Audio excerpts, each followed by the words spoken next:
Software के chairman कहते हैं, पाकिस्तान में सॉफ्टवेयर के चेयरमैन कहते हैं कि जो आईटी इंडस्ट्रीज है वो बाहर मुल्क में शिफ्ट करने का मंसूबा कर रही हैं क्योंकि नेटवर्क इश्यूज हैं और वीपीएन इश्यूज। आप गवर्नमेंट से पूछो जिनका काम है ना सर वीपीएन बंद होने के बाद खाना खाने दे यार, बंद करने का अभी तक नहीं आया।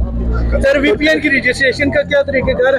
वो हमारे साइट पे मौजूद है और आज से नहीं 2010 से मौजूद है, तो काइंड इसको पढ़ तो लीजिएगा ना, हमारी साइट्स को फॉलो करें। हम उस पर रोजाना एडवाइस इशू करते हैं कि आप अपने वीपीएन को कैसे रजिस्टर कर सकते हैं। तो मेरी रिक्वेस्ट है कि आप हमारे ना पीटीए के वेबसाइट को फॉलो करना शुरू कर दें, उसमें बड़ा आसान तरीका दिया हुआ है। इंडिविजुअल पे भी हो सकता है, उसके तरीकेकार गिवन है। बेटा आपको ना आप आम को वीपीएन क्यों रिक्वायर्ड है ये बताइए, आपको वीपीएन क्यों रिक्वायर्ड है? नहीं तो आपको मिल जाएगा, आपको मिल जाएगा, आपको मिल जाएगा।